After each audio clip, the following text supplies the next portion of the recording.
Son las 7:30 de la tarde, una hora menos en las Islas Canarias. Sean todos muy bienvenidos a la redacción abierta en El Toro Televisión, donde ya estamos listos para contarles la actualidad, las noticias, opinar sobre ellas, enmarcarlas dentro de un esquema lógico que permita ser comprendidas de manera más eficaz para lo que, en fin, lo que nos conviene pensar a algunos, y los que piensen lo contrario que se vayan a ver a Sánchez, que está el tío deseoso de encontrar hooligans. Bueno, ya sabéis que yo tengo dos normas en este programa, la valentía y el rigor, y que nada es posible sin un ambiente general de libertades en el que la gente venga y se comunique por lo que sale de su cabeza y de su corazón, no de lo que le dicen en el partido que tiene que venir a contar. Eso, por lo que toca a nosotros, pues no nos interesa, sinceramente. Hoy quiero empezar el programa dedicándoselo a Carmela, que es la madre de un muy buen amigo, que sé que nos ve cada tarde, y quiero decirle personalmente que se lo agradezco. Gracias, Carmela, por estar ahí. Reciba un fuerte abrazo, tanto mío como de mis colaboradores. Ahí estamos. Muy bien, Carmela, fenomenal. Vamos con la primera entrevista de la tarde de hoy. Don Adolfo Albistur, que ya me acompaña aquí, con, ya saben, lo fundamental para evitar el dolor de artrosis. Efectivamente, es verdad que la artrosis al final va a ser una enfermedad, vamos a llamarla así, que vamos a tener todos. Vamos a tener todos porque vamos a cumplir años. Eso es, gracias a Dios, vamos a cumplir años, pero nuestros cartílagos se van a ir deteriorándose y sufriendo.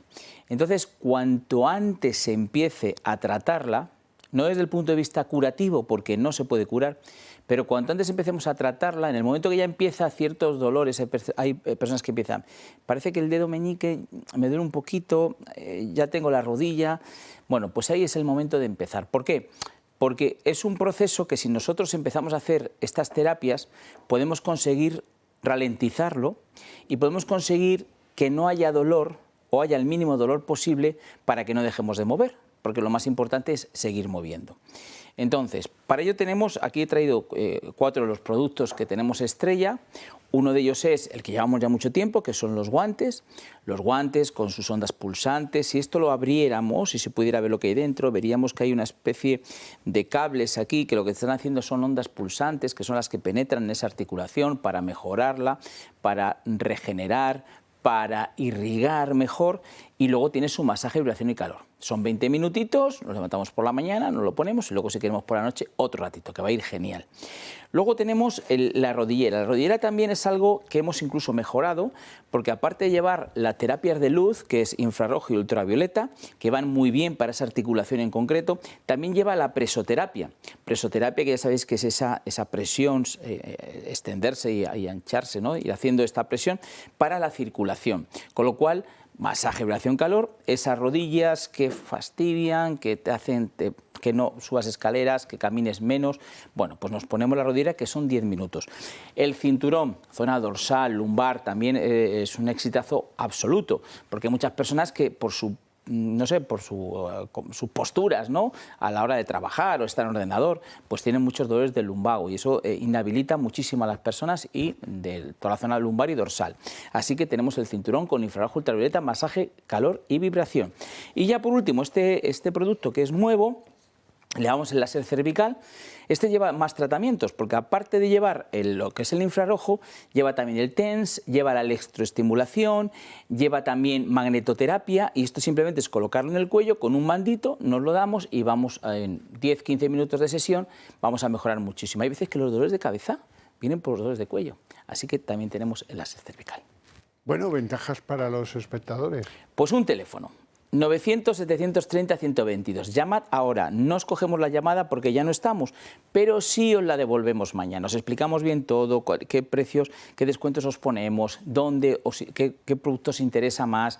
Así que, por favor, llamadnos, que estamos deseosos de recibir vuestra llamada y de hablar con vosotros. 900-730-122. Pues, don Adolfo Albistur, un placer enorme tenerte en el programa, poder hablar de cómo resolver un problema, el dolor. el dolor producido por la artrosis. Porque la enfermedad, pues de momento yo creo que será el próximo cacharro que nos traiga sobre la artrosis aquí en Adolfo, que sea cura. Va a ser el que la cure. Ojalá, ¿verdad? Ojalá. Muchas gracias. Gracias a ti. Vamos a continuar o a empezar, si quieren verlo así, nuestro recorrido informativo, que lamentablemente tenemos que ponernos en la noche de ayer, al filo de las 9 de la noche, en una población cerca de Barcelona, no muy cerca de Barcelona, pero sí, Manlleu, donde perdían la vida 5 jóvenes, 5 adolescentes, porque se incendió el trastero en la azotea de este edificio que ven, donde solían reunirse. 4 de los fallecidos eran compañeros de instituto. Solían reunirse en el tejado de este edificio, donde había un trastero, y allí, pues, lo típico, pues la broma, la risa, la música, todo esto. Acaba de confirmar la policía catalana que los 5 fallecidos estaban entre 14 y 17 años. Bueno, pues ya se imaginarán cómo está la gente en Manlleu después de esta noticia de impacto descomunal, porque se trataban, pues, de 5 chavales muy jóvenes. Bien, dicho esto, vamos a ver qué pasa con la detención de 4 argelinos con antecedentes en su país ¿qué estaban haciendo?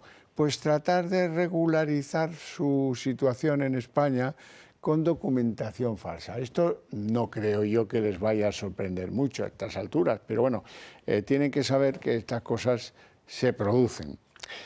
En fin, y luego hay algunos fuera de España que nos señalan con el dedo.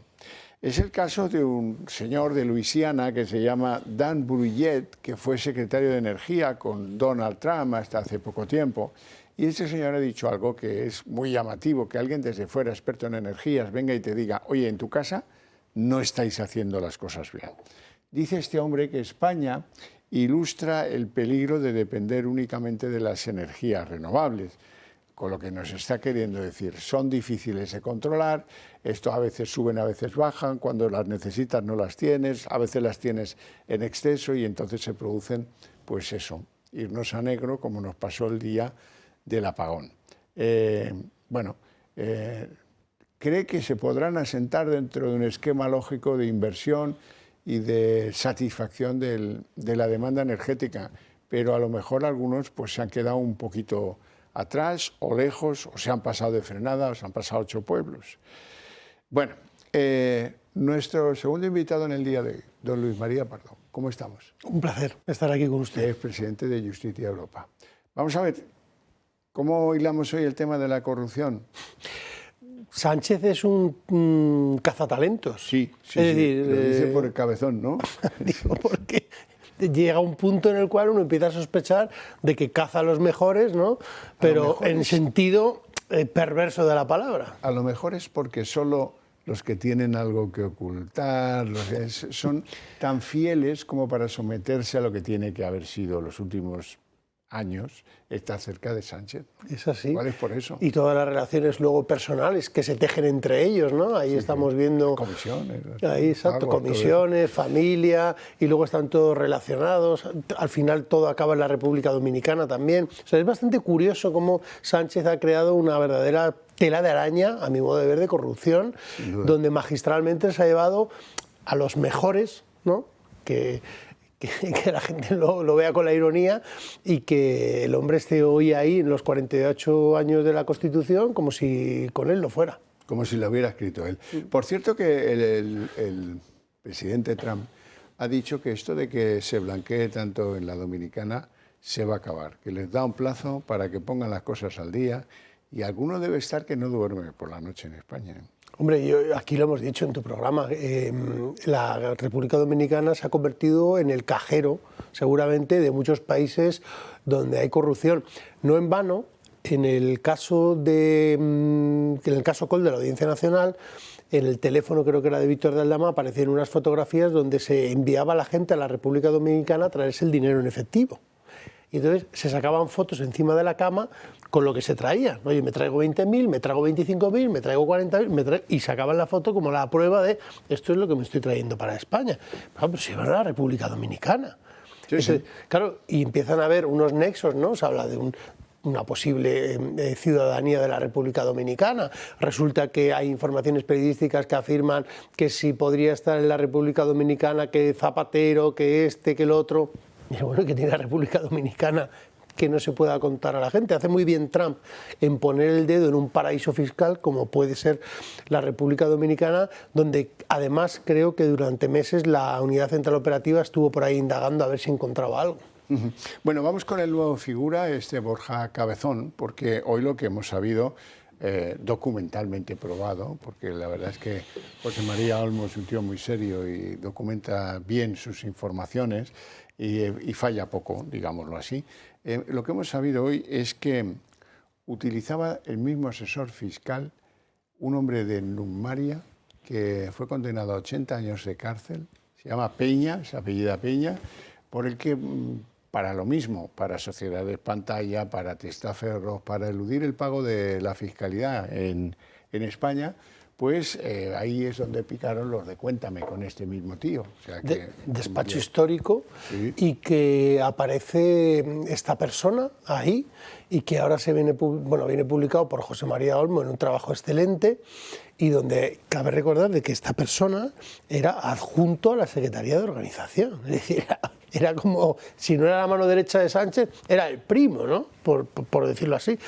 Y la verdad es que la información llama la atención, ha salido como medio desmintiéndola, que durante 16 años ha estado trabajando, pero yo creo que hay indicios suficientes como para interponer acciones judiciales para que se determine si existen indicios de una posible, ¿no?, o supuesta criminalidad, porque resulta cuanto menos llamativo que ahora, con esa documentación que estaba en la Audiencia Nacional del despacho de Numaria, salga precisamente ahora, ¿no?, esa relación que haya podido tener este señor con ese despacho y que luego ese vínculo con Pedro Sánchez no se hubiera roto, sino que hubiera continuado poco menos que hasta hace nada, hasta hace días. Bueno, y luego está lo que sale del móvil de Koldo, que bueno, va complicando la vida un poquito, habla de tráfico de influencias, de la Organización Mundial del Turismo, Air Europa, pero también la Dominicana, también ahí sale la Dominicana, ¿no?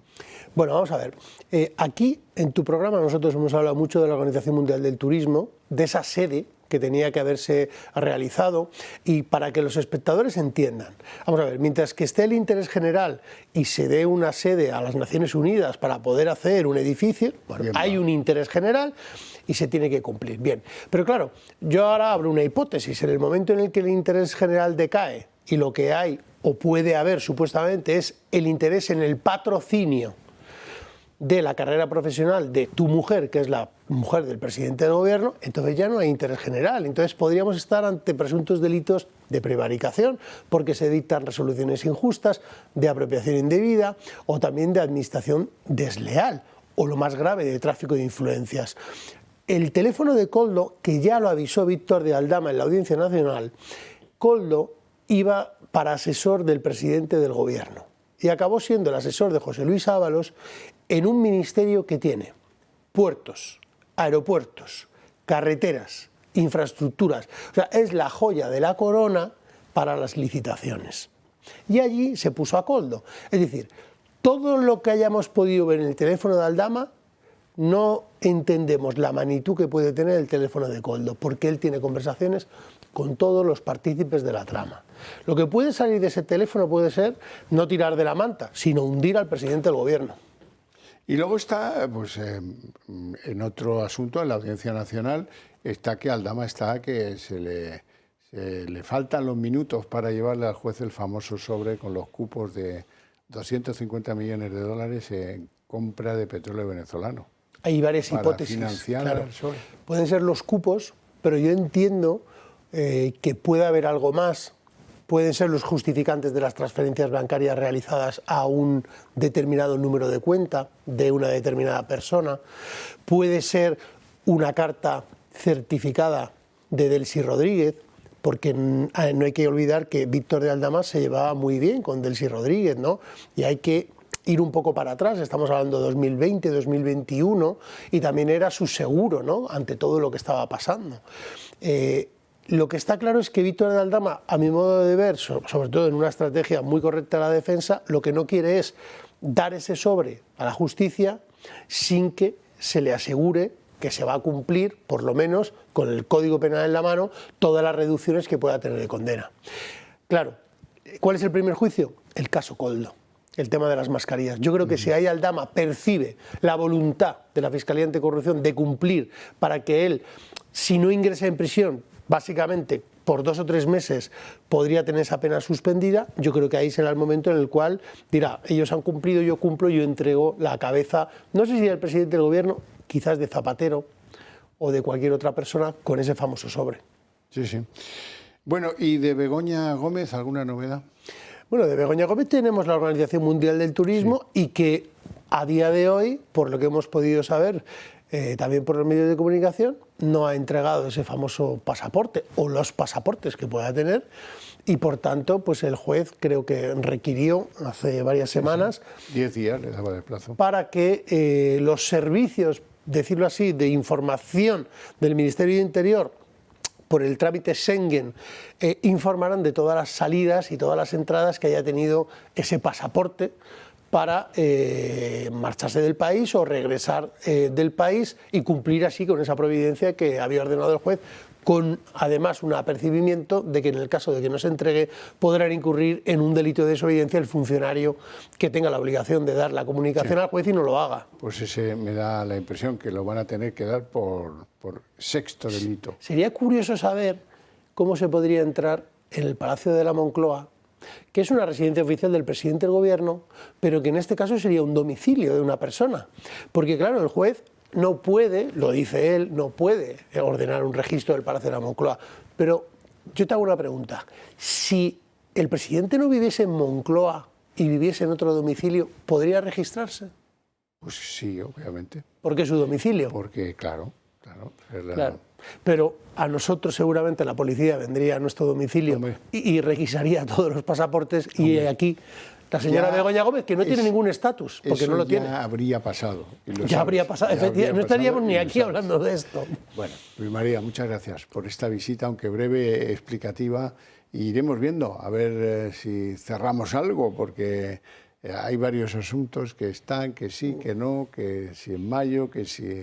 Pero bueno, gracias. Un placer. Un placer para nosotros. Nosotros vamos a continuar porque hoy el Consejo de Ministros ha aprobado ayudas directas de 150 euros para las personas que fueron desalojados. Son 150 euros al día. Así lo contaba María Jesús Montero. Ampliamos el paquete de ayuda a más de 7.000 millones de euros. El decreto implica cuadruplicar el importe de las indemnizaciones que establece la ley para las personas afectadas por daños personales, daños materiales en vivienda y en seres, y también establecimientos industriales, mercantiles o de servicios. Bueno, pues bien, mejor que se lo gasten en esto que en cooperación a organizaciones que nadie sabe qué están haciendo en el mundo. Sí, también es verdad. Hoy a alguien se le ha ocurrido, un cráneo privilegiado, como decía Valle Inclán, se le ha ocurrido que, hombre, estaría bien hacerle un fiestuki a la Constitución. Dice, pero si el día 7 de diciembre celebramos su aniversario. Dice, sí, pero mira, es que verás, el 17 de febrero es el día en que es la Constitución que más tiempo ha durado en activo en España, en la historia de España.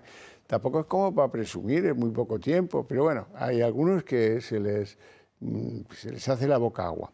¿Y qué ha sido el acto? Pues una cosa bastante desleída, tengo que decir. Ahí han asistido pues los reyes, por supuesto, han asistido Felipe González, Aznar, algunos de los que escribieron la Constitución, los que quedan vivos, etcétera. Bastante deslucido. ¿Qué ha sido lo más interesante de todo esto? Pues ese momento que han visto fugazmente en el que Felipe González y Pedro Sánchez se estrechan la mano. Ha sido un momento tenso, frío, muy protocolario, lo justo para no dar el cante. Ese es el momento en el que ahora Pedro Sánchez extiende la mano, distancia de por medio, eso sí, ni media palabra, parece, o muy pocas palabras, desde luego, entre el uno y el otro, y el otro y el uno. Esto es lo que decía el rey, a sabiendas de que los enemigos de la Constitución, muchos de ellos están en ese Congreso de los Diputados que han visto fugazmente, y también en alguna institución como por ejemplo el Tribunal Constitucional, que quiere ponerlo todo patas abajo desde su posición de poder, no desde la democracia española que se asienta en la Cámara Legislativa. Vamos a escuchar lo que ha dicho el rey Felipe. Nos obliga a su respeto, a su defensa, a su desarrollo y fortalecimiento. La mejor manera de conmemorar la Constitución es cumplirla.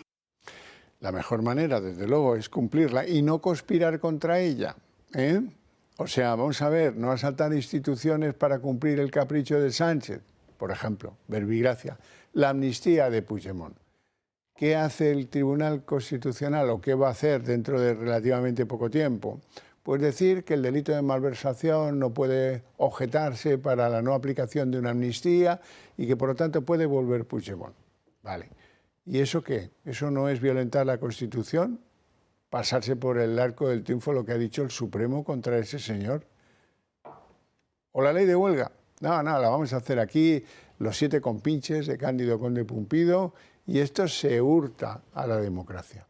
Espero que haya pronto elecciones y no puedan llevar ninguno de esos dos propósitos a cabo. Bien, vamos a hablar de la Comunidad Valenciana porque hoy esto sigue igual. Esta juez de Cata Roja, que es una sola palabra, pero yo lo digo así porque ella es bastante de un color identificable con la segunda parte del nombre del pueblo valenciano. La juez del caso de la Dana sigue mordiendo el tobillo al que era la mano derecha de Mazón, que se llama, es este que ven ahí, Cuenca. Bueno, ¿qué quiere ahora la juez?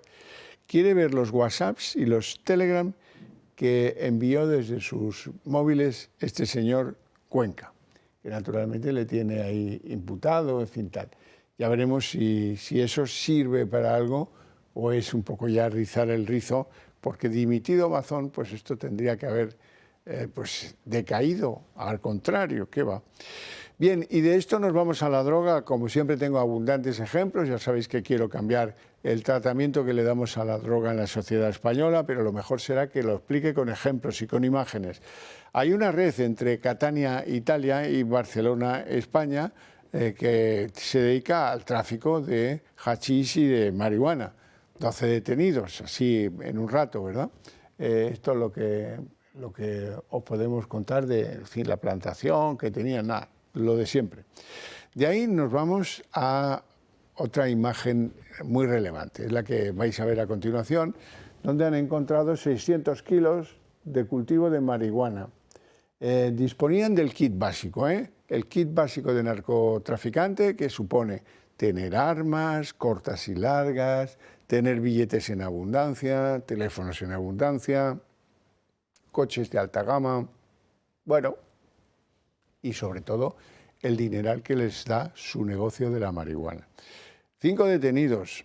Y de ahí, pues fíjate, nos vamos a la tranquila localidad, bellísima por cierto, de Chinchón, en Madrid. En Madrid han sido detenidos pues 8 personas por plantar y vender marihuana, las plantitas, en la Vega de Chinchón. Y esto sí que me gustaría que quedara claro para todos ustedes. Esta última detención, ahí ven los perros buscando que parece que se vuelvan locos. Bien, esta última detención se ha producido gracias a la colaboración ciudadana, lo cual es muy importante y muy a destacar, porque si no cambian las leyes, si no les dan más medios a los Guardia Civil, a la Policía Nacional, pues vamos a tener que ser los ciudadanos los que hagamos denuncias anónimas o como sea y que vayan levantando todo el imperio de la droga en España, a pesar de que, cuidado, porque suelen ser violentos.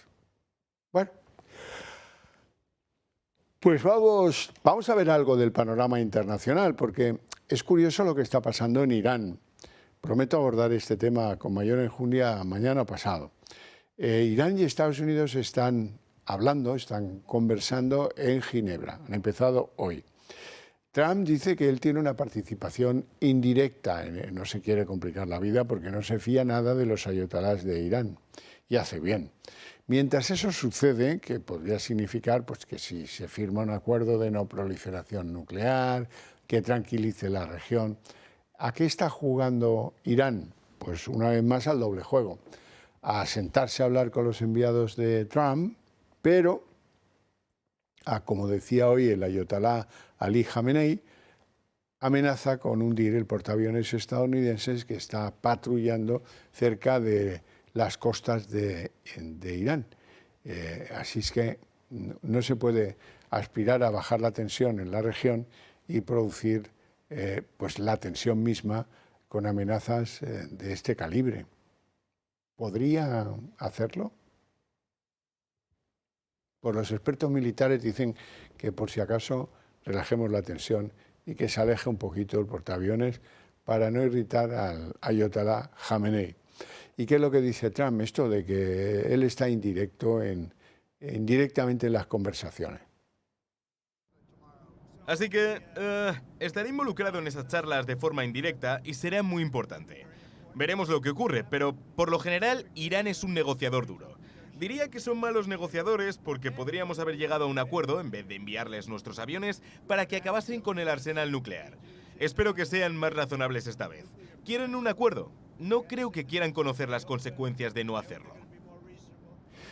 Como muchos de los que siguen el programa conocen cómo es la vida en la sociedad francesa, si yo les digo que es que en Francia la gente no sale de noche, porque hay delincuencia, porque hay bandas organizadas, muchas más que en España, porque hay tráfico de todo. Puede que haya menos droga que aquí, pero hay otras cosas.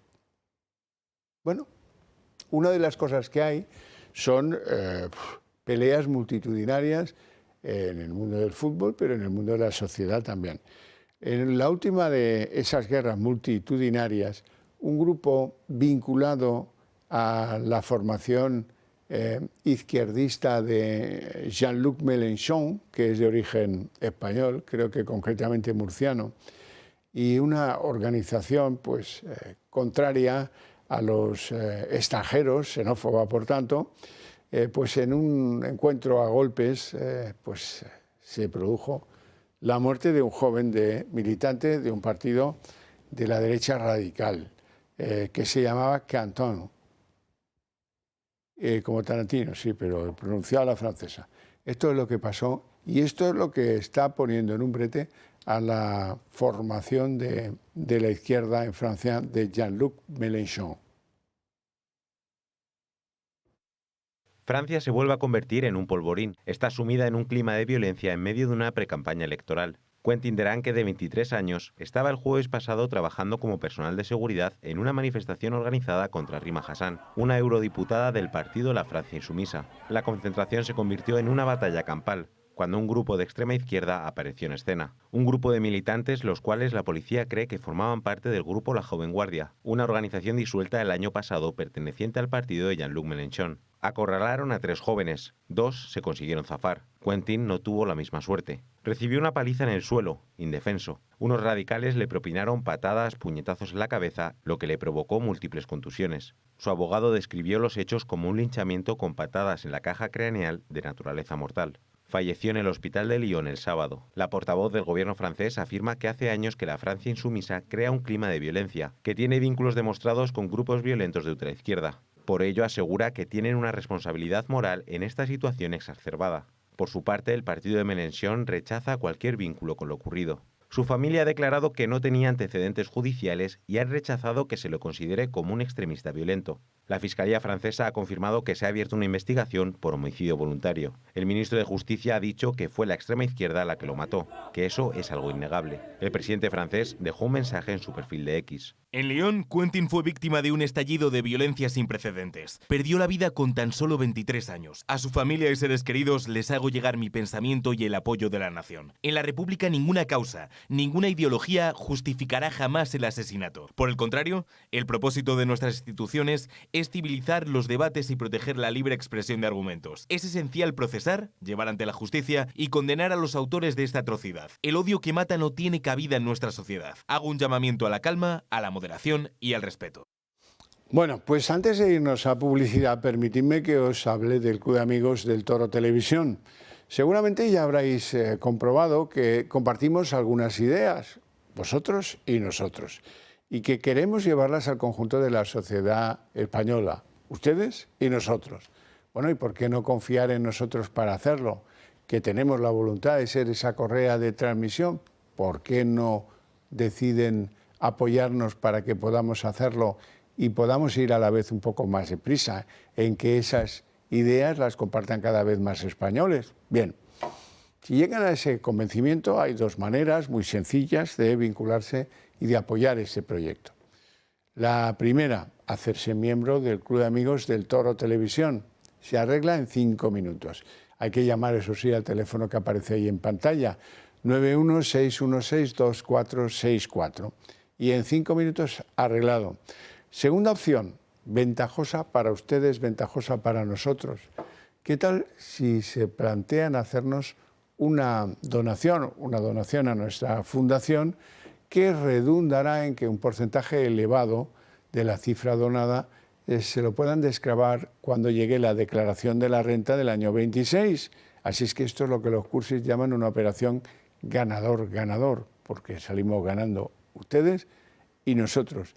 Y con eso están apoyando pues un medio de comunicación que cree en las libertades, que se moja y que además está dispuesto a hacerlo por ustedes el tiempo que haga falta.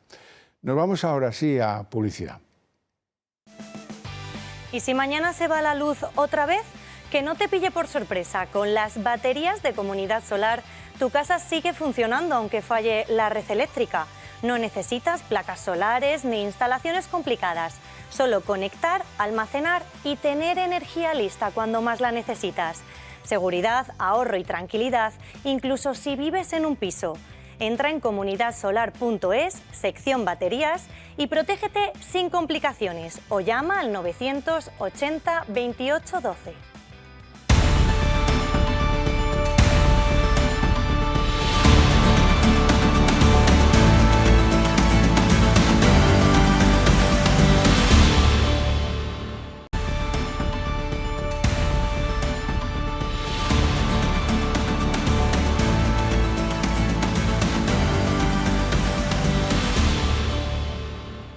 Las 8:05 jóvenes minutos, momento en el que abrimos la mesa de análisis político con una noticia de impacto y sorprendente. Sorprendente, pero bueno, que no es exactamente una noticia política, aunque define mucho a los que la han producido. Resulta el DAO en la organización de la policía pues es el gran coordinador y el gran jefazo. El DAO que puso Marlaska al frente de la cosa importante de la policía está siendo investigado por una presunta violación a una agente en una casa vivienda de la policía, esto es de interior, unas dependencias, ¿verdad? A este es al que llamaban J, se llama José Ángel González, y le llamaban J. Y ha tenido no mucho poder, todo el poder en la policía. Bueno, como esto acaba de pronunciarse y de conocerse, habrá que darle tiempo y ver a ver dónde están unos y dónde están los otros. ¿Y dónde estoy yo en las presentaciones? Doña Ana Cuartero, muchas gracias por estar aquí y se lo digo de corazón. Muchas gracias a vosotros, como siempre, la verdad Doña que es Ana un placer. es diputada de Vox en la Asamblea de Madrid. Y además, sobre todo en un día como hoy, que llevo, la verdad, que recorriendo con nuestra portavoz medio Madrid. Hemos estado en Alcorcón, hemos estado en Carabanchel y hemos estado en Getafe, porque el domingo tenemos allí un nuevo acto de la campaña de Madrid Sur en Pie, y aprovecho para invitar a todos nuestros telespectadores, que seguro que son muchos. ¿De qué va esta en campaña? Getafe. Explíquemelo porque yo no la conozco. Pues mire, la campaña de Madrid Sur en Pie es una campaña muy bonita que hemos empezado para recorrer todo ese cinturón que se supone que es la izquierda la que ha hecho siempre allí su caladero de votos, y en el que nosotros lo que hemos encontrado es la cercanía de todos los madrileños a lo que nosotros venimos proponiendo, que es una política centrada en las preocupaciones reales de los españoles, que no son otra cosa que vivir en un barrio seguro. Es decir, cuando vas a Carabanchel, cuando vas a Leganés, cuando vas a Getafe, los padres te dicen que van a esperar a sus hijas a la puerta del metro, porque tienen miedos de que atraviesen según qué zonas para volver a casa. Y eso, en España, hace 20 años, no pasaba. Y tienen miedo porque hay bandas latinas, tienen miedos porque hay inmigrantes de esos que llaman magrebíes, y tienen miedo porque hay chicos que se escapan de los centros de Menas, como el que violó a la chica en la puerta del centro de Menas aquí en Hortaleza. Y los jóvenes se acercan a decirte, es que yo he estudiado, he hecho mi FP, pero es que yo no me voy a poder comprar una casa cerca de mis padres. Y no estamos hablando del barrio de Salamanca, estamos hablando de Alcorcón, estamos hablando de Leganés, estamos hablando de Getafe, estamos hablando de esos barrios que se llenaron con los españoles que en los años 60 y 70 vinieron a Madrid a trabajar. Sus hijos, sus nietos hoy no tienen oportunidades en Madrid y tienen que irse cuando van a llegar 500.000 de inmigrantes ilegales a los que el gobierno les va a dar una carta con un todo incluido en sanidad, en cursos de formación, en formación profesional. Bueno, pues esas son las preocupaciones. Eso es Madrid Sur en pie. Es decir, oye, aquí está Vox para llevar a los parlamentos, para llevar a los ayuntamientos vuestras preocupaciones y no las de los que están en Bruselas, preocupados porque si contaminamos un poquito más o un poquito menos, a los que yo creo que Trump les ha dado un mensaje bastante importante, decir, oye, señores, esto se ha acabado, aquí hay que levantar los países y hay que sacar a nuestra gente adelante. José Rusiñol, tú me dijiste una vez, nunca le des la mano a un político que se comerá el brazo entero. Pues ya lo has visto, eso es lo que pasa. Analista político, escritor en innumerables medios, iba a decir médicos, y además presidente de Sociedad Civil Catalana. Lo fui. ¿Todo bien? Todo bien, todo en orden. Vamos deprisita que se nos acumula la plancha. Hoy ha vuelto al servicio el AVE Madrid-Sevilla, el Málaga no. El primer tren, 320 personas dentro. Se parece que se mueve un poco esto. No, tira, a ver si aguanta, a ver si... Han llegado a Adamuz, precisamente a Adamuz. Carayo. Y han tenido que parar 12 minutos porque había un cable que colgaba de la catenaria. Y el maquinista ha dicho, uy, quieto, quieto. Aquí pasa despacito, y tan despacito van que se ve un cable colgando de la catenaria. 12 minutos viendo a ver si el cable tenía mayores consecuencias. Luego han continuado. Y está el ministro Bocachancla, el ministro Puente, diciendo que esto es desinformación, porque una simple cosa técnica de nada, que no tiene ninguna influencia. A ver, eso no lo vas a decidir tú, Maimónides, lo vamos a decidir los periodistas. Y esto es relevante porque es el primer servicio que se hace en un mes. Y hay un cable colgando en Adamuz. Vamos, hombre, es que no tiene pase. Lo tuyo, Puente, con los trenes, es que has traído el malfario, has traído... Bueno, es una cosa... No tiene solución. Vamos a ver, lo hemos reflejado pues ese mes de lo que ha sido la tragedia de Adamuz. Todavía hay 7 personas hospitalizadas con heridas relevantes en ese accidente. Vamos a verlo y a ver qué os parece. Un tren de Renfe ha quedado detenido en Adamuz durante 12 minutos, el día que se reabría la vía Madrid-Sevilla. El incidente, que ha hecho que 320 pasajeros se queden detenidos, se ha debido a una incidencia en las instalaciones. Concretamente, había una pieza suelta en un brazo de la catenaria y aunque el tren ha seguido su recorrido con normalidad, el respeto, el temor y el enfado de los pasajeros es más que evidente, ya que el hecho se produce en plena recuperación del servicio entre Madrid y Andalucía. La verdad que también cuando hemos pasado por el lugar del accidente, pues claro, da un poco de impresión, ¿no? Un incidente que, según Óscar Puente, se ha manipulado y exagerado convenientemente. Y al igual que Renfe, Irio también ha restablecido el servicio de alta velocidad después del accidente de Adamuz. Y aunque ya ha pasado un mes del terrible accidente que se cobró la vida de 46 personas, los daños colaterales siguen muy presentes. Aún hay muchos heridos que siguen ingresados en el hospital. Y a ello hay que sumar que las familias de los fallecidos están sufriendo las consecuencias de una incompetente gestión. Muchas de ellas han denunciado públicamente la desaparición de pertenencias de gran valor sentimental y económico que sus seres queridos portaban en el momento del accidente. Creen que estos saqueos se produjeron en un momento en el que la zona del accidente quedó sin vigilancia policial. Es más, trabajadores de Renfe habrían reconocido que la cadena de custodia se rompió. Además, la CIAF aún sigue sin poder acceder al contenido de las cajas negras de los trenes.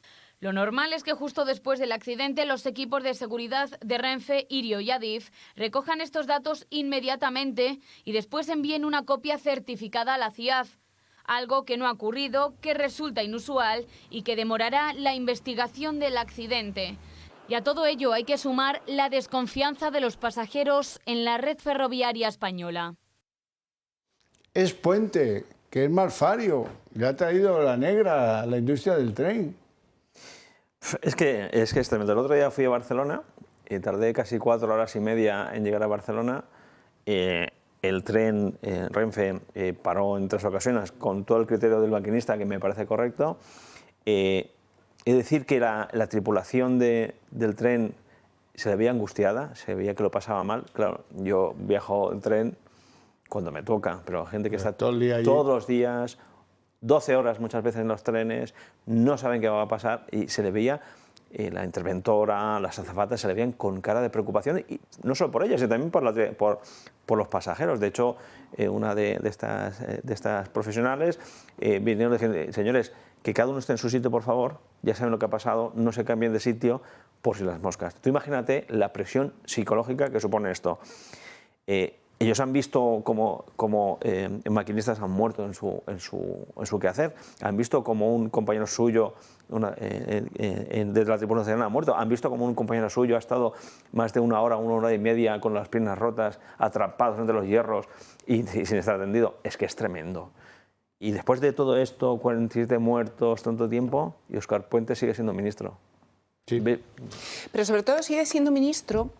Y además de la vergüenza que supone que siga siendo ministro, no solo dentro de España, sino lo que le estamos diciendo al mundo, que consentimos que un señor que ha demostrado su absoluta incapacidad para mantener la red ferroviaria en condiciones seguras para los españoles, es que gobernar no se trata solo de estar delante de los micrófonos en una rueda de prensa.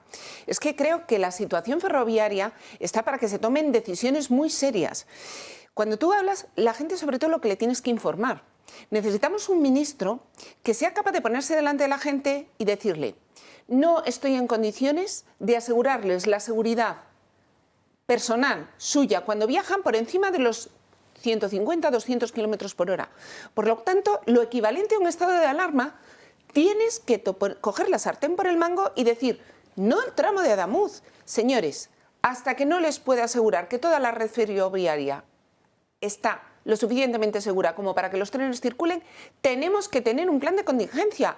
Vamos a reducir, no un día ni 2, vamos a reducir la velocidad de los trenes, vamos a hacer... Y vas publicando campañas de inspección. Pero ¿cómo puede ser que en el tramo de Adamuz se suelte un trozo de catenaria? ¿Os dais cuenta de lo que nos dice eso del control de calidad que se está haciendo en la obra del tramo de Adamuz? ¿Pero cómo que hay foco mediático? ¿Pero cómo no va a haber foco mediático? ¿Pero cómo no va a haber foco mediático? Se acaban de morir 40 personas. Pero ya no solo eso, es que Irio restablece el tráfico. Es que tienes unas obligaciones para con una empresa a la que le has dicho que puede utilizar las vías. O sea, para con los viajeros lo primero. Pero es que, ¿qué imagen estamos dando al mundo? Entonces, yo creo que, insisto, no solo ya es que él tenga que emitir, es que el siguiente que llegue tiene que atreverse a tomar decisiones impopulares. Que es decir, señores, hasta que esta red sea lo suficientemente segura, aquí no hay un tren que vaya a pasar una determinada velocidad. Y ya está. Y hay que hacerlo, y hay que poner las cartas boca arriba y decir: hasta que no invirtamos tanto dinero en ferrocarriles, tanto dinero en defensa de nuestras fronteras, señores, aquí hay que apretarse el cinturón, hay que hacer una política de mínimos y hay que sacar el país adelante. Porque eso es lo que están esperando los españoles. Es que como mínimo que nos traten como adultos. Porque llega un momento, es que nos tratan como si fuésemos niños, que nos tienen que tutelar, que claro, si no, oiga, somos adultos, somos soberanos, la soberanía recae en nosotros, no en ellos. Y sabemos lo que queremos y lo que no. Por supuesto, que nos traten como adultos como mínimo, vamos a empezar por ahí. Y nos informen, Eso es una exigencia para cualquier político y desde luego para un ministro que no se caracteriza por su elemental sentido de la prudencia, el que tiene que ir con la cartera. Cuando le dan la cartera, ábrela, mamón, mira lo que hay dentro. Y ahí hay unas normas de conducta, trátanos como tal, que te estamos pagando el sueldo, que parezca increíble, no sé para qué. Desde luego, si por mí fuera no sería así, pero en cualquier caso, hombre, ya está bien. Bueno, vamos a hablar de esto que le gusta a usted tanto, de las negociaciones PP-Vox, porque dice que Feijóo ha dado un golpe en la mesa. Así lo he leído y así lo cuento. Yo tengo mis dudas, pero bueno, mis dudas sobre que sea de dar golpes en la mesa Alberto Núñez Feijóo, un tío muy educado y muy amable, muy tal. Bueno, parece que le ha dicho a María Guardiola, oye, mira, déjate de, ya vale de idas y venidas, de hoy digo una cosa, mañana la contraria y todo este rollo. Y ha querido zanjar el asunto con una frase de estas, sí, que alguno daría puñetazo en la mesa, Feijóo no, pero algunos sí. Ha venido a decir, pues, oiga, nosotros no podemos consentir que por un problema de partido político o de partidos, ha dicho en plural, políticos, no cumplamos el mandato de las urnas que tienen que gobernar en Extremadura y donde convenga, si el resultado lo manda el PP y Vox. Bueno, parece que ella en algún momento ha tratado de hacerse la ofendidita porque está muy afectada, porque siente el dolor del fuego amigo y del enemigo, pero chica, es que hay que venir llorado de casa para esto de la política. María, que te lo digo con toda humildad y cariño. Bueno, mientras tanto, ¿qué dice Vox? Dice que, oiga, vamos a ver, ¿cómo vamos a pactar con el gobierno de Guardiola o con Guardiola misma si hasta ahora solo hemos tenido 3 citas de 20 minutos?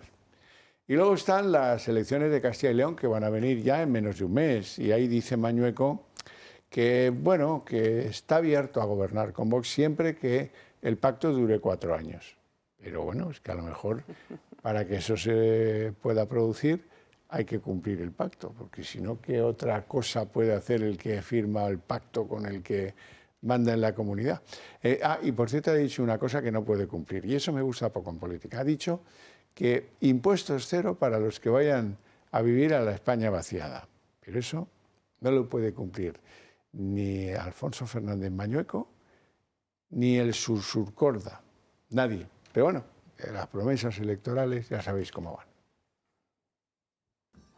Feijóo entra en escena. La negociación del PP con Vox en Extremadura está bloqueada y la tensión es máxima. Por eso ha decidido pasar a la acción y evitar a toda costa que se repitan las elecciones. El presidente de los populares ha dado un golpe sobre la mesa para reconducir los contactos entre ambas formaciones y advierte a su baronesa que las negociaciones deben volver a ser discretas. También recuerda a Vox que el objetivo no es fracturar el cambio que ha salido en las urnas. La gente está haciendo su parte para el cambio. No podemos permitir que fallen los partidos. Nuestra obligación es ordenar la mayoría de cambio que ha salido de las urnas y no fracturarlo. María Guardiola cada vez está más afectada. Fuentes de su entorno lamentan que la dirección de Génova no la está ayudando y que la dirigente popular recibe fuego amigo y enemigo. Desde Vox critican los bandazos y el espectáculo de Guardiola, pero insisten en llegar a un acuerdo que mantenga sus políticas intactas. No sabemos realmente qué es lo que piensa María Guardiola, porque un día dice una cosa, otro día dice otra, que da esos bandazos, ¿no? Nosotros lo que queremos es poder llegar a un acuerdo con todas esas medidas que ustedes ya conocen sobradamente, que todo el mundo conoce, que es lo que Vox pone encima de la mesa. Entre tanto, con los gobiernos de Extremadura y Aragón aún en el aire, la mirada ya está fija en las elecciones de Castilla y León el 15 de marzo. Mañueco apuesta por un gobierno en solitario, pero se abre a gobernar con Vox y pide un pacto de 4 años. Pero en cualquier caso exigiremos que se cumpla esos 4 años, que haya estabilidad. Además ha anunciado que si es reelegido como presidente no tendrán que pagar impuestos los que quieran vivir y emprender en el medio rural. Vamos a aplicar una política fiscal de impuestos cero en el medio rural para la transmisión de vivienda, para la adquisición de un local para abrir un negocio o también para transmitir las explotaciones agrarias prioritarias. Bueno, entonces, señoras y señores, ¿en qué queda esto de... ¿Habrá fumata blanca? Doña Ana Cuartero. Me hace gracia cuando decía Feijóo los partidos políticos, los 17 partidos políticos que supone el PP, porque fijaros, ayer mismo estábamos comentando en esta misma cadena que el PP parecía que se había decidido a seguir una iniciativa de Vox para impedir el uso del burka en espacios públicos. Bueno, pues ahora resulta que en Ceuta ya se han echado para atrás. Ya uno de los PP se ha echado para atrás. Es decir, señor Feijóo, es que Génova ya es el 18º PP, porque a Génova ya no le hace caso nadie. Es que esta es la realidad del PP. O sea, hay 17 PPs que antes más o menos tenían claro que seguían las directrices de Génova. Bueno, pero es que ahora Génova es el 18º PP y en el fondo el que manda es Europa, que es el 19. Este es el tema. Entonces, bueno, pues la señora Guardiola, ella sabrá lo que hace. Si quiere volver a las urnas, que vuelva a las urnas. A lo mejor se encuentra con otros 4 o 5 diputados de Vox y se acaban cambiando las tornas. Porque lo primero que ha hecho es llamar al Partido Socialista para pedirle la abstención. Bueno, pues ella sabrá lo que quiere hacer y el señor Feijóo pues también tendrá que pensar en lo que quiere hacer. Y el señor Mañueco, pues hombre, yo le digo una cosa. Claro que los pactos se firman para 4 años, pero el que rompe los pactos es el que los incumple, no el que dice que se han incumplido y que por lo tanto bueno, esto ya sabes que es como en las separaciones matrimoniales. Nunca... Exactamente, pero yo le animo a que si quiere que el pacto dure 4 años, lo cumpla durante 4 años. Entonces, la realidad será que cuando la política migratoria que nosotros exigimos nos permita y que ha sido parte del pacto de gobierno, pues si él decide darle la espalda, pues nosotros tendremos que volver a dar la espalda al gobierno. Yo creo que en Vox ha estado muy claro cómo funcionamos. Si tú cumples el pacto, nosotros estamos contigo. Porque, oye, Ayuso no la abandonamos nunca. Ojo, que estuvimos 4 años aguantando con ella, aguantando una situación muy complicada de una repetición de elecciones a mitad de periodo. Oye, yo creo que nosotros hemos demostrado que dimos estabilidad a ese gobierno de Isabel Díaz Ayuso, a pesar de las múltiples veces que ha dicho hasta aquí hemos llegado juntos. Bueno, parece que ha olvidado que los 4 primeros años que convirtieron a Ayuso en lo que es hoy, nos debe a nosotros la gobernabilidad de la Comunidad de Madrid. Nosotros hemos demostrado que cuando no se incumple con las promesas, nosotros aguantamos en los gobiernos. Ahora, desde luego, si lo que van a pensar es que sí, vamos a hacer un trágala, yo creo que ya hemos demostrado que no lo vamos a hacer. En fin, yo creo que estamos en un momento que no estamos para juegos. Porque, joder, también uno debe bucear o inmersionarse en la realpolitik. Tú has ido a las urnas, los ciudadanos han hablado, hay un cambio tectónico, ¿te gustará más o te gustará menos? Lo importante es la ciudadanía, lo importante es reforzar este cambio tectónico hacia un electorado mucho más conservador que hace unos cuantos años. Yo aquí exigiría que se pongan de acuerdo y que, oiga, te has presentado y has perdido apoyo. Oiga, ¿no te suena esto que hay algo que no está funcionando? Pues tienes que adecuarte a la realidad que es la que es. Después, el tema de lo que se dice en campaña electoral, ya sabéis, pues se puede decir esto o lo contrario para conseguir todo esto. Yo exigiría a los políticos, como ciudadano que paga los sueldos de los representantes, decir, señores, vamos a trabajar en serio porque esto va en serio, porque esto es un cambio de ciclo que ha iniciado ahora, que falta un año y pico para que acabe toda esta locura, pero vamos a hacerlo bien y las comunidades autónomas en nuestro país son entidades de una entidad suficientemente importantes como para dejar de jugar con esto. No porque tú me tienes que hacer... No, oiga, no. He hablado con el pueblo, que me parece muy bien, y te he dicho esto. Pues habla con sinceridad, por lo menos de que se acabe el cálculo electoral de una puñetera vez, que se establece en los gobiernos durante 4 años, que se hagan proyectos reales, que hay problemas reales. Vamos, me parece, lo que digo en voz alta me suena extraño a mí, porque creo que debe ser lo normal. Me suelta un poco raro a mí mismo, pero en fin. Bueno, pues vamos a hacer una pausa de publicidad, 2 minutos tan solo y volvemos enseguida.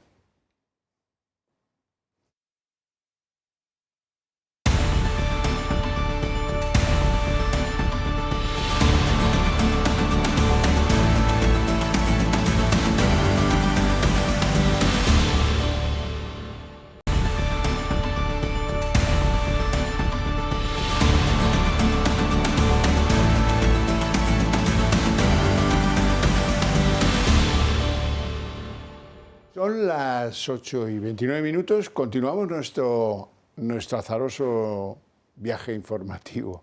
Hoy azaroso un poco menos porque puedo contaros quién es el tal Borja Cabezón.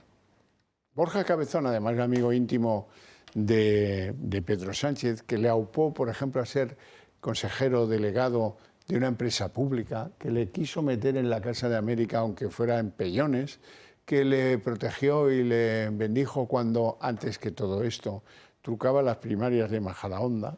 Bueno, pues ahora resulta que hay un par de medios de comunicación que van sacando papeles sobre sus andanzas empresariales, no como adjunto a la Secretaría de Organización del PSOE, que menuda es la Secretaría. Luego le echaremos un vistazo de nombre y apellidos, ya vais a ver, ya. Bueno, entonces resulta que hoy hemos sabido que Cabezón, que dice que esto, bueno, pues que es del ámbito privado y que pasó hace 16 años, y que te descalifica igual como político. Tú estás en un partido que dice tu jefe, Pedro Sánchez, que aunque amigo, que el que esté en su ejecutiva y haya utilizado mecanismos para reducir lo que hay que pagar a Hacienda, a la calle. Pues chico, toma, ya está. Penalti y expulsión, vamos, es que no hay que pedir el VAR. Lo tuyo está... Pero bueno, es que salen asuntos anecdóticos. Llama mucho que esas cosas, las anécdotas llaman mucho la atención. De modo que usaba un cartero en Costa Rica de testaferro, ¿de verdad? ¿Really, George? Pues sí, Really George lo usaba. Muy conocido en Costa Rica el cartero. Este es Borja, no es el cartero. El cartero tiene cara de tico. Bueno, y hoy hemos sabido más. Hoy hemos sabido que es que su asesor fiscal era el tío tal Peña, el tío de Numaria. Si yo os digo Numaria, no lo recordaréis. Hay un sumario... A este Peña le condenaron a 80 años de cárcel por eso, porque abría las ventanitas y les enseñaba a la gente cómo sacar su dinerito de España. Y ahí picaron tipos tan entrañables como Imanol Arias, la señora que ahora no recuerdo el nombre de la... ¿Cómo? Ana Duato. Ana Duato, las que parecían tan buena gente en Cuéntame y tal. Hombre. Con Numaria. Y tanto, y tutti quanti. Y ahora resulta que mi amigo del alma, Borja Cabezón, el de la Ejecutiva, un socialista, bueno, vamos, de piedra picada, este hombre también usaba Numaria. Es que de verdad. Y luego viene Felipe González, que siempre llega tarde a todo. Y llega Felipe González y dice, es mi amigo, le conozco desde que tenía 17 años. Borja Cabezón, Nadie se acuerda de cuando Felipe tenía 17 años. ¿Y qué más ha añadido? Que sí, que sería bueno que lo explicara, porque los españoles pues no lo entienden. Claro, ¿cómo lo van a entender los españoles? Un tío que tiene negocios en Costa Rica, instrumentales, pantallas, sociedades offshore en Londres, en no sé qué, y además que lo hace con un conmilitón. El que le ayudó a mangar los votos de las primarias del PSOE en Majadahonda es uno de sus testaferros.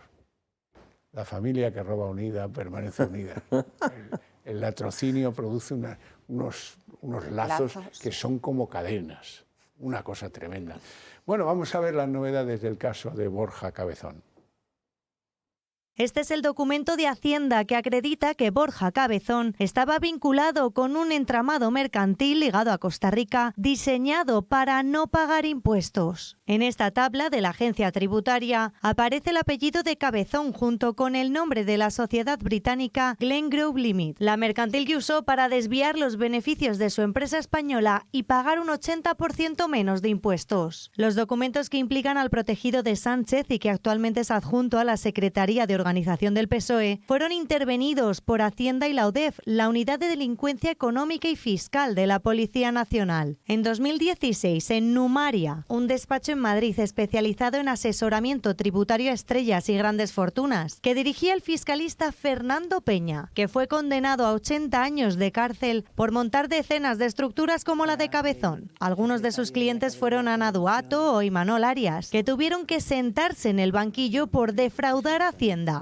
A pesar de que el apellido de Borja Cabezón aparece en los ordenadores, agendas y cuadernos de los empleados del despacho, las diligencias se centraron en otros clientes. Pese a todas estas pruebas que vinculan a Cabezón en la trama de testaferros y empresas pantallas, el gobierno le defiende. Esta persona ni está investigada, ni que sepamos tiene ningún tipo de imputación, no tiene ningún tipo de cuenta pendiente con la Administración de Justicia. Hay empresas que se dedican al asesoramiento fiscal y al asesoramiento financiero que van justamente en esa dirección, como a la gran mayoría de aquellos que están en las empresas que tienen asesoramientos de empresas fiscales. Llama la atención que el amigo íntimo de Sánchez lleva declarando los mismos ahorros de 17.000 euros los últimos 5 años, pese a haber ocupado varios cargos públicos con salarios muy elevados.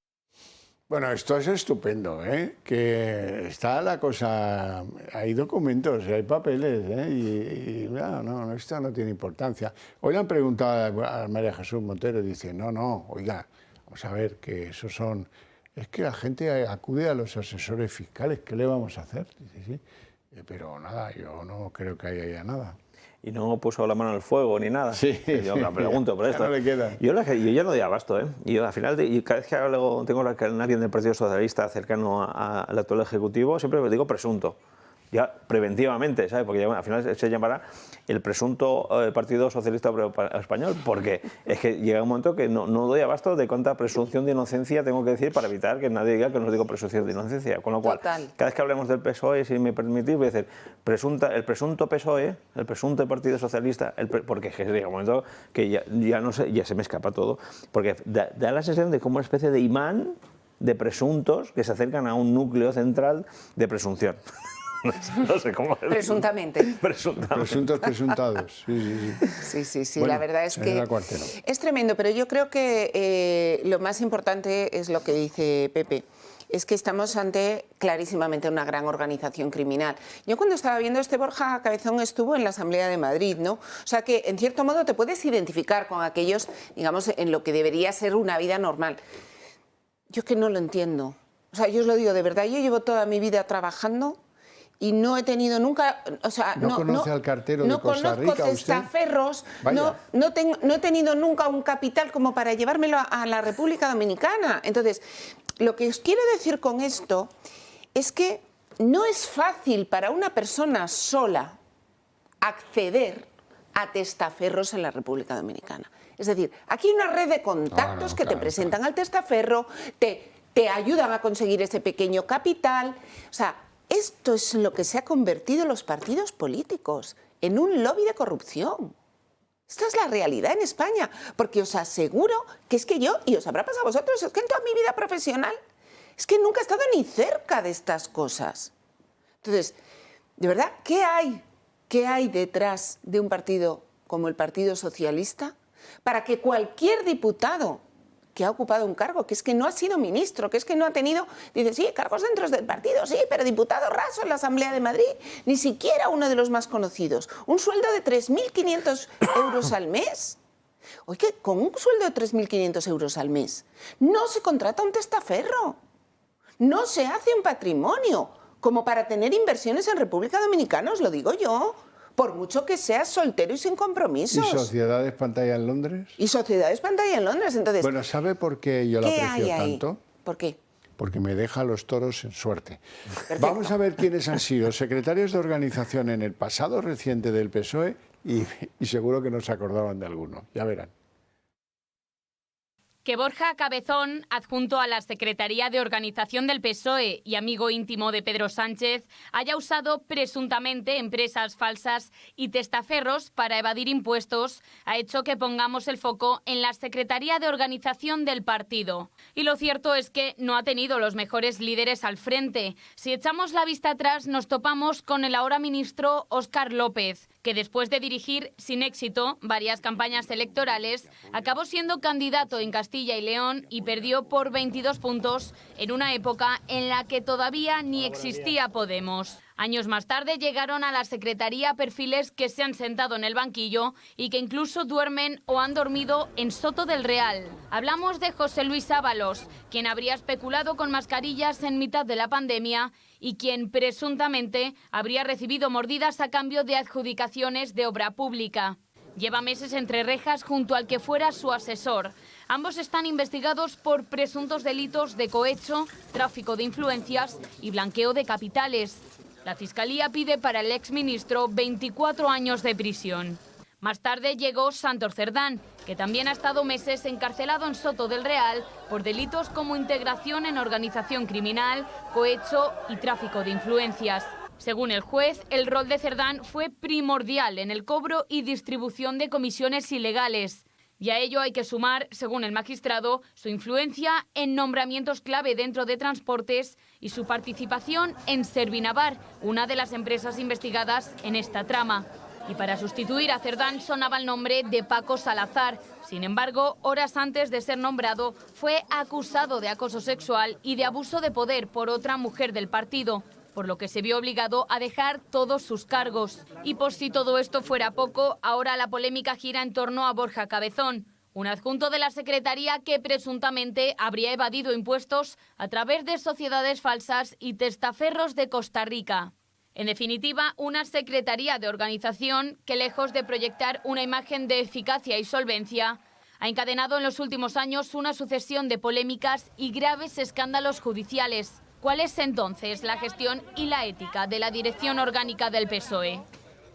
Es que son los porteros del infierno. Vamos, no me digas. Claro, cuando tú tienes de custodio de la llave de la caja fuerte al secretario de organización, y son esta retahíla que empieza en otros tiempos con Pepiño Blanco, que yo tengo bastante buena memoria.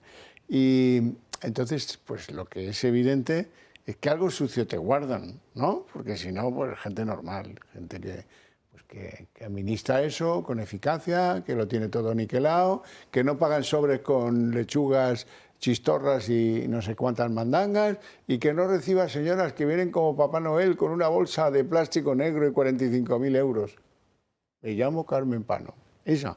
Hombre, esto apesta, los porteros del infierno. Absolutamente. Efectivamente, es que es lo que estábamos hablando, en qué se ha convertido la orgánica del Partido Socialista. Se ha convertido en un lobby de corrupción. Es decir, alguien que se dedica a promover las tramas de corrupción, porque es que ya no son una, ni dos, ni tres. Es que es una red neuronal en la que tienes a un montón de personas interconectadas. Claro, así, ahora yo lo entiendo. Es decir, no tienen el puesto institucional, se quedan en el partido, pero claro, es que la realidad es que en lo que se quedan es trabajando en sus tramas de corrupción internas. Esa es la realidad. El topamí. De todas maneras, es cierto que yo creo que el nivel de concentración, ¿sabes?, de este tipo de procesos es tremendo, es una cosa tremenda, pero también no hay que olvidar que el Partido Socialista siempre ha tenido esos episodios de corrupción, que no es nada nuevo bajo el sol.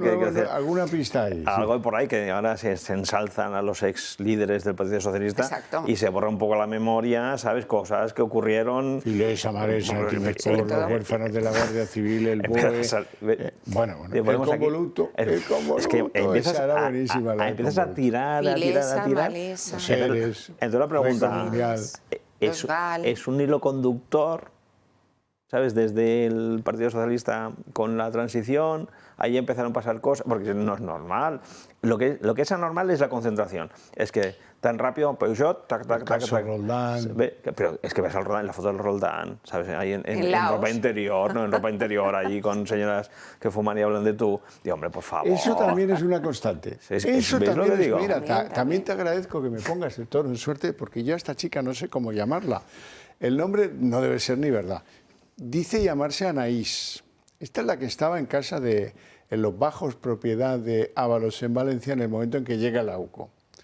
En fin, que si Ábalos tenía influencia en la Guardia Civil pues, y le pagaba a alguien algo por la información, aquí se podía haber ahorrado la pasta de ese mes, porque llegaron y estaba con una amiga allí. Bueno, empieza el registro y la amiga, no sé si a instancia de Ábalos, supongo que sí, decide poner un dispositivo de almacenaje en el interior de sus leggings, como que en la entrepierna, ¿bien? Y la pillan, claro, y dice, ¿dónde va con esa caja ahí? Hombre, venga, va, traiga para acá. Y ahora estaba haciendo entrevistas, va sacando una pasta por aquí y por allá. Bueno. Lo interesante es que algunas cosas de las que aporta puede ser interesante de conocimiento. Dice, siempre llevaba mucho dinero en efectivo. Eso lo dice Anaís de Ábalos. Casi pagó trinco-tranco la reforma del Bajo, donde ambos dos fueron interceptados por la UCO. Esa es la historia, o sea que dinero había. Bueno, Vamos a escuchar a Anaís, hombre, por favor. Yo a Ábalos nunca lo he visto usar la tarjeta, siempre lo he visto sacar efectivo de su mochila marrón, de billetes de 200, de 100 y de 50. Siempre, yo no lo he visto pagar con tarjeta desde que lo conocí. Tenía billetes de 200 que sacaba, de 50 o de 100. siempre tenía dinero en efectivo, tenía bastante dinero. Y en las reformas que hizo en su bajo le pagaba a los obreros con la reforma que hizo en su bajo en el garaje. Realmente ahora se ha reformado todo el bajo y está completamente diferente y lo pagó con ese dinero en efectivo. Ha cambiado mucho desde que le hicieron el registro hasta ahora que tiene el bajo avalos, no tiene nada que ver. Se ha reformado eso. Pagar con dinero en efectivo un secretario de organización del PSOE incumpliendo sus compromisos con Hacienda. No me lo puedo creer. No me lo puedo creer. Es un bulo. Esta Anaís debe ser la reina del bulo, fango. del fake y todo eso. ¿Qué va? ¿Pero qué me estás contando? No, bueno. Bueno, señora Cuartero, vamos a hablar del burka. El burka. ¿Cómo esto del burka? Yo tengo bastante buena memoria, no tanta como usted, pero bastante buena memoria, me queda. Yo me acuerdo de que en septiembre tumbaron una propuesta de Vox, Asamblea de Madrid, porque el Partido Popular de Isabel Díaz Ayuso ese día no estaba aguerrido. ¿Qué habrán pasado? ¿Por qué se habrá producido tanto cambio, tanta secuencia, como para que hoy en el Congreso haya decaído la propuesta de Vox, pero llevara el voto del Partido Popular, que ahora sí que lo ve bien, lo del burka, con alguna diferencia interna, sí es verdad, pero bueno, no, a la hora de votar no se ha notado en el Congreso. Y UPN también. Bueno, y además de eso, pues los de Junts no han querido salir en la foto con lo del burka y con los señores de Vox y del PP. Por lo tanto, han hecho una propuesta o una contrapropuesta de ley antiburcas, porque en Cataluña tienen más presión de la que ha tenido ni Vox, ni el PP, ni UPN, ni nadie, ¿eh? Pero bueno, ellos no quieren, pues ellos sabrán. Han presentado esta cosa y ya algún día se votará. Así lo contaba Míriam Nogueras. El posicionamiento de Junts es clarísimo. Ni burka ni Vox. La ley de Vox no pasa ni un solo filtro europeo. Por lo tanto, no se podría aplicar. En cambio, la ley de Junts, la que hemos registrado, prohíbe el burka, prohíbe velos integrales en general. Responde a los valores que tenemos en Cataluña y también pasa a los filtros europeos. Como esto es la redacción abierta, tenemos que parar el discurso burka, volveremos a él de inmediato, pero tienen ustedes que saber que el DAO nombrado por Marlaska ha dimitido. Ya no es DAO de nada. No es DAO, si acaso, bueno, no voy a seguir por ahí. ¿Cómo se llamaba este hombre? ¿Cómo hemos dicho que se llamaba? El J, José Ángel González J. Pues este mandaba todo en la Policía Nacional, ¿eh? Y le acusan, ya lo han oído al principio, de una presunta violación en dependencias de la policía. Y ha dimitido. Bueno, o le han hecho dimitir, no lo sé, da igual. Volvamos al burka. Bueno, pues la verdad es que ya habéis visto, ¿no?, que Junts al final no se ha atrevido, ha dado un paso atrás, ha puesto, pues como siempre, como si las leyes no se pudieran enmendar. Es decir, todo esto que ellos corrigen con una nueva proposición, efectivamente está claro que su único interés es no salir en la foto con Vox. Yo creo que les costará, porque los catalanes que están viendo como Sílvia Orriols no tiene ningún tipo de complejo en defender que los españoles, los catalanes para ella, porque es separatista, pero dice, oye, aquí lo que no podemos... No lo lleva bien lo de los españoles. No, pero se opone al reemplazo poblacional con la misma fuerza que nosotros, ¿no?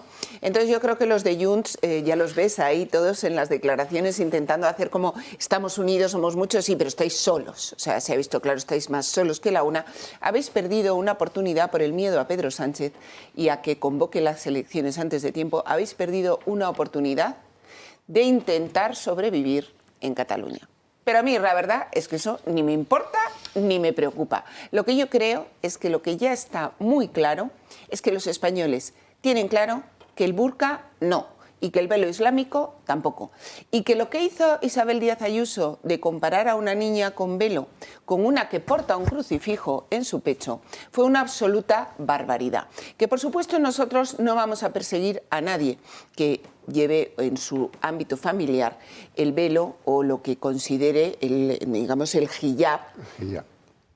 Pero lo que no vamos a consentir es que se imponga en nuestros colegios, en nuestros lugares públicos, una cultura contraria a las libertades de las mujeres y de nuestras niñas. Lo que no vamos a consentir es que nuestras niñas vayan a clase en un colegio en el que el resto de los padres, como pasa en Parla, quieren imponer el hijab para las niñas, porque después de sus hijas vendrán las nuestras. Y no estamos dispuestos a que en España las mujeres sean encerradas en una cárcel de tela. El Partido Popular puede venir a rastras, puede venir como quiera. Unión del Pueblo Navarro pueden también venir a rastras o pueden venir como quieran. Lo que yo les aseguro es que en la calle la gente tiene muy claro que hay que defender nuestra forma de vida, hay que defender la libertad de las mujeres y hay que defender nuestra cultura. Pues Junts es muy interesante, que efectivamente ha dicho que no por una cuestión de política catalana. Vamos, por supuesto, Silvia Oriols le va comiéndolo por los pies, llegará un momento que le va a pasar, están ahí rifirrafe. Hay una operación por parte de Junts, que no sé si lo habéis leído, de traer a nuestro amigo Puig, de llevarlo por todo como si para que llueva, ¿sabes? Como si fuese una ronda para que llueva, y hacer un discurso de muchas horas para reactivar. Yo creo que es la última bala que le queda. También hay que recordar cuando vino, se infiltró en la conformación del Parlamento, que fue como insustancial, nadie reparó, es un tipo que ya no... Es la última bala que tiene todo esto. Además, cuando vino, habían 4 personas y con todo el cariño tenía que haber 2 o 3 desfibriladores cerca, porque vamos, la media era altísima, son los nostálgicos.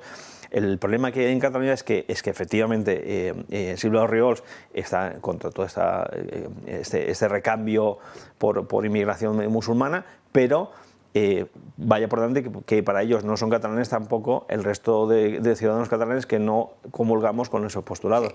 Ni usted ni yo seríamos catalanes para ellos. Eso está claro. Ahora bien, te digo una cosa, no es lo mismo España, lugar en el que ha llegado una inmigración musulmana, como decía usted antes, magrebí, que está muy mal dicho. Hay que decir norteafricano, porque no significa magrebí, no significa más que el que vive en el en el oeste. Por lo tanto, para nosotros los magrebíes serían los gallegos, los portugueses. ¿Vale? Cuidadín.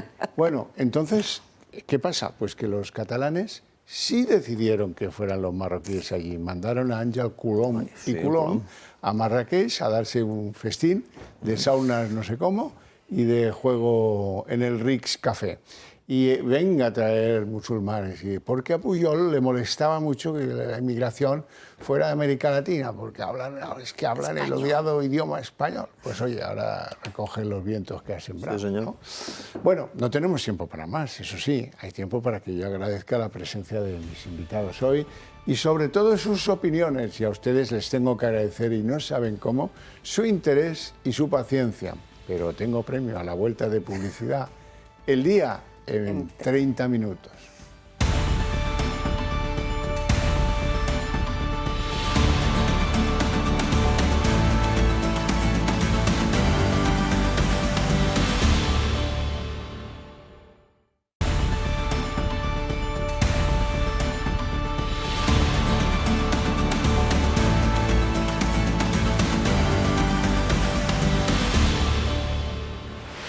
El día en 30 minutos. Hoy, un mes después, la alta velocidad española ha recuperado el servicio Madrid-Sevilla. Madrid-Málaga, no. Y lo ha hecho a lo grande. Resulta que los temores, el recuerdo, todo eso eran el gran asunto de los que iban en el tren. 320 personas, hasta que han llegado precisamente a Adamuz. ¿Y qué ha pasado en Adamuz? Pues que han tenido que parar 12 minutos porque había un cable que colgaba de una pieza de la catenaria, de donde toman la electricidad. Esto a Óscar Puente le parece una cosa normalísima. En fin, que la cosa está muy mal con este ministro. Y un mes después de cumplirse el primer aniversario de esa tragedia, el Gobierno sigue sin asumir responsabilidades y sin dilucidar qué fue lo que pasó. La investigación tampoco avanza. La CIAF está a la espera de tener permiso para acceder a las cajas negras de los trenes y poder saber por qué uno de ellos descarriló. Esta defensa de la buena gestión de la alta velocidad del Gobierno, unida a la falta de respuestas, se está convirtiendo en un segundo duelo para los familiares de las víctimas. Un tren de Renfe ha quedado detenido en Adamuz durante 12 minutos, el día que se reabría la vía Madrid-Sevilla. El incidente que ha hecho que 320 pasajeros se queden detenidos se ha debido a una incidencia en las instalaciones. Concretamente había una pieza suelta en un brazo de la catenaria y aunque el tren ha seguido su recorrido con normalidad, el respeto, el temor y el enfado de los pasajeros es más que evidente, ya que el hecho se produce en plena recuperación del servicio entre Madrid y Andalucía. La verdad que también cuando hemos pasado por el lugar del accidente, pues claro, da un poco de impresión, ¿no? Un incidente que, según Óscar Puente, se ha manipulado y exagerado convenientemente. Y al igual que Renfe, Irio también ha restablecido el servicio de alta velocidad después del accidente de Adamuz. Y aunque ya ha pasado un mes del terrible accidente que se cobró la vida de 46 personas, los daños colaterales siguen muy presentes. Aún hay muchos heridos que siguen ingresados en el hospital. Y a ello hay que sumar que las familias de los fallecidos están sufriendo las consecuencias de una incompetente gestión. Muchas de ellas han denunciado públicamente la desaparición de pertenencias de gran valor sentimental y económico que sus seres queridos portaban en el momento del accidente. Creen que estos saqueos se produjeron en un momento en el que la zona del accidente quedó sin vigilancia policial. Es más, trabajadores de Renfe habrían reconocido que la cadena de custodia se rompió. Además, la CIAF aún sigue sin poder acceder al contenido de las cajas negras de los trenes. Lo normal es que justo después del accidente los equipos de seguridad de Renfe, Irio y Adif recojan estos datos inmediatamente y después envíen una copia certificada a la CIAF. Algo que no ha ocurrido, que resulta inusual y que demorará la investigación del accidente. Y a todo ello hay que sumar la desconfianza de los pasajeros en la red ferroviaria española. Borja Cabezón sigue en el foco informativo. ¿Por qué? Porque aparecen nuevos documentos que le implican en ese entramado de empresas que trataba de evitar el pago de impuestos en España. Cabezón, que es un protegido de Pedro Sánchez, aupado a cargos públicos gracias a la influencia política que tenía sobre el presidente Sánchez, tenía un asesor fiscal que es, como poco, sospechoso. Se trata de Numaria, una empresa conocida por facilitar la evasión fiscal a famosos y a no famosos, gente con bastante dinero de nuestro país. Su líder era Fernando Peña, condenado a 80 años precisamente por facilitar escapes fiscales a sus clientes.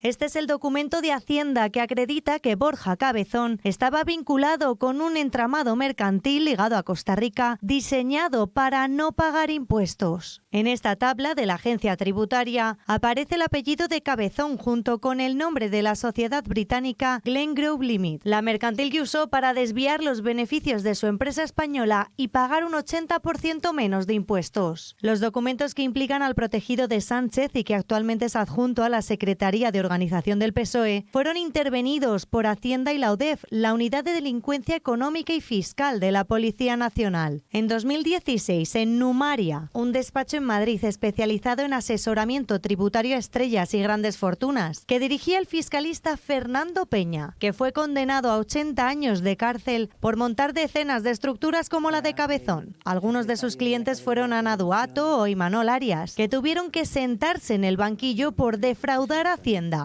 A pesar de que el apellido de Borja Cabezón aparece en los ordenadores, agendas y cuadernos de los empleados del despacho, las diligencias se centraron en otros clientes. Pese a todas estas pruebas que vinculan a Cabezón en la trama de testaferros y empresas pantallas, el gobierno le defiende. Esta persona ni está investigada, ni que sepamos tiene ningún tipo de imputación, no tiene ningún tipo de cuenta pendiente con la Administración de Justicia. Hay empresas que se dedican al asesoramiento fiscal y al asesoramiento financiero que van justamente en esa dirección, como a la gran mayoría de aquellos que están en las empresas que tienen asesoramientos de empresas fiscales. Llama la atención que el amigo íntimo de Sánchez lleva declarando los mismos ahorros de 17.000 euros los últimos 5 años, pese a haber ocupado varios cargos públicos con salarios muy elevados. La sombra de la corrupción ha planeado sobre la Secretaría de Organización del PSOE. Sobre dos de ellos, dos de antiguos secretarios generales, secretarios de organización, pesan causas penales, mientras que Paco Salazar no llegó a ocupar el cargo de secretario adjunto por ser denunciado por acoso sexual. El historial delictivo comenzó con José Luis Ábalos, hoy en prisión provisional y a punto de ser juzgado y enfrentarse hasta 24 años de cárcel. Su sucesor como número 2 del partido, Santos Cerdán, también está investigado por delitos graves y estuvo en Soto del Real hasta hace bien poco, hasta el pasado noviembre. Hoy el Ejecutivo ha dado luz verde precisamente al plan anticorrupción que anunció hace 8 meses, coincidiendo con su entrada en prisión. La ley contempla 84 medidas y prevé la creación de una agencia especializada. El Gobierno amplía de 5 a 7 años el plazo de prescripción de los delitos de corrupción y agrava la sanción a las empresas condenadas por este tipo de prácticas. La ley además obligará a los partidos a someter sus cuentas a auditorías externas e independientes.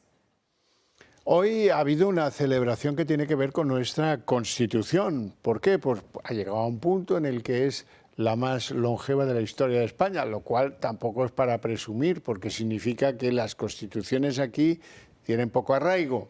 Bien, hoy se ha hecho este homenaje, lo ha presidido el rey Felipe, que ha dicho cosas bastante razonables, como por ejemplo que la mejor manera de honrar a la Constitución es cumplirla, y lo más relevante es esto que van a ver ahora, el momento estelar de la jornada, el momento en el que Pedro Sánchez, de forma protocolaria, saludaba en público a Felipe González. Como ven, ha sido escueto y frío. Y es verdad que el encuentro ha servido para que los periodistas le preguntaran, antiguamente esto era bastante normal, a los presidentes o expresidentes se les preguntaban cosas. Le han preguntado a Felipe González por Borja Cabezón, del que ha afirmado que es amigo desde los 17 años. Y dice el expresidente que él nunca deja tirado a los amigos. Eso sí, le ha pedido a Cabezón que explique un poco más de qué van todas esas imputaciones sobre su conducta en el mundo de los negocios. Borja Cabezón es mi amigo. Como están diciendo que no es amigo de Sánchez, sino mío, desde que tenía 17 años. Él y Gonzalo Miró. Políticamente lo he seguido siempre, después en su vida particular no. Yo no tengo ni idea de esa parte de su vida. Bueno, en ese acto de homenaje a la Constitución han estado presentes los expresidentes Felipe González y José María Aznar, pero ha habido notorias ausencias, entre ellas la de otros expresidentes, como es el caso de Mariano Rajoy o de José Luis Rodríguez Zapatero. Tampoco han ido, y esto es habitual, los socios independentistas y nacionalistas del Gobierno. Hablamos de Esquerra, de Junts, de Bildu o del BNG. Sumar y Podemos sí que se han sumado a esos actos, pero han decidido no aplaudir durante el discurso de Felipe VI. También han estado presentes los diputados de Vox, que llevaban tiempo sin acudir a actos presididos por el rey, pero solo se han quedado en la primera parte, en la que ha tenido lugar en el hemiciclo. A todos los actos posteriores han decidido no asistir, asegurando que no quieren compartir espacio con este gobierno corrupto, han dicho. Felipe VI, que ha presidido el acto, ha asegurado que la mejor forma de homenajear la Carta Magna es cumpliéndola. Nos obliga a su respeto, a su defensa, a su desarrollo y fortalecimiento. La mejor manera de conmemorar la Constitución es cumplirla. A alguien se le ocurrió, no sé muy bien cuándo, pues que era un momento adecuado para celebrar la longevidad de nuestra Constitución. Y la verdad es que la celebración ha sido deslucida hasta decir basta. Faltaban la mayor parte de los socios ultranacionalistas, ultraizquierdistas del gobierno de Pedro Sánchez. En fin, eso da igual, dirán ustedes, o mejor que no hayan ido. Así pueden conspirar mejor contra esa Constitución.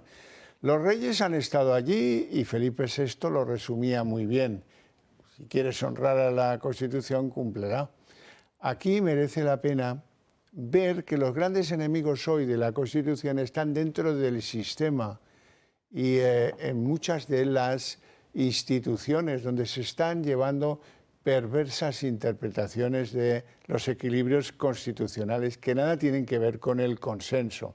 Por ejemplo, el Tribunal Constitucional. En esa institución se pretende reformas constitucionales, pero por la puerta trasera, que las hagan los 7 de la mayoría de gobierno que lidera Cándido Conde Pumpido.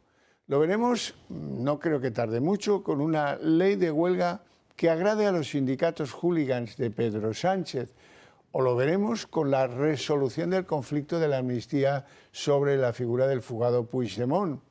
Se trata de que el Constitucional allane las decisiones que ha tomado el Supremo contra el independentista catalán. Eso es precisamente reformar la Constitución contra el consenso y por la puerta de atrás, conspirando contra el respeto institucional. Y también estaba Felipe González, que no eludió el espinoso asunto de Borja Cabezón, del que dice ser amigo desde que tenía 17 años. Borja, por supuesto. González presume de no dejar nunca tirado a los amigos. Pues sí, los acompaña incluso a la cárcel, ya lo vimos. Ya lo vimos cuando lo de los GAL. Y le recomienda a Borja Cabezón que explique lo suyo, que sea razonable.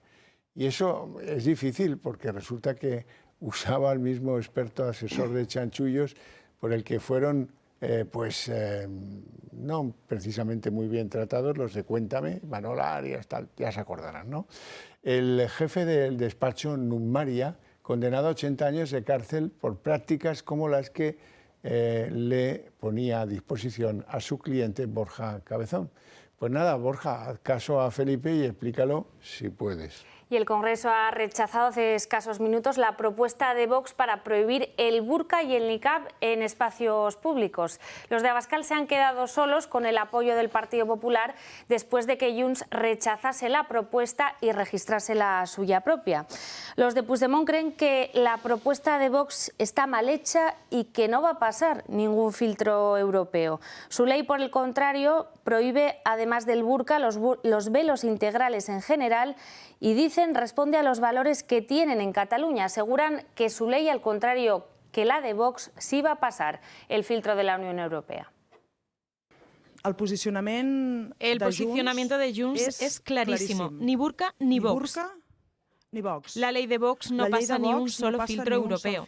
Por lo tanto, no se podría aplicar. En cambio, la ley de Junts, la que hemos registrado, prohíbe el burka, prohíbe velos integrales en general. Responde a los valores que tenemos en Cataluña y también pasa a los filtros europeos. Pactos Partido Popular, Vox en Extremadura. Alberto Núñez Feijóo parece que se ha cansado de los giros de idas y venidas de María Guardiola, la presidenta extremeña, en lo que toca a los acuerdos de legislatura con Vox en Extremadura. Feijóo impone el criterio de que no puede permitirse que los partidos le vayan a fallar al mandato expresado por los ciudadanos en las urnas. Luego Feijóo habla de fuego amigo y de fuego enemigo sobre su presidenta extremeña. Y mientras tanto, en Castilla y León, Alfonso Fernández Mañueco centra su exigencia a los de Abascal en que los acuerdos con ellos duren los 4 años de gobierno. Mañueco, por añadidura, está prometiendo ya impuestos cero para los que quieran residir en la España vaciada. Feijóo entra en escena. La negociación del PP con Vox en Extremadura está bloqueada y la tensión es máxima. Por eso ha decidido pasar a la acción y evitar a toda costa que se repitan las elecciones. El presidente de los populares ha dado un golpe sobre la mesa para reconducir los contactos entre ambas formaciones y advierte a su baronesa que las negociaciones deben volver a ser discretas. También recuerda a Vox que el objetivo no es fracturar el cambio que ha salido en las urnas. La gente está haciendo su parte para el cambio.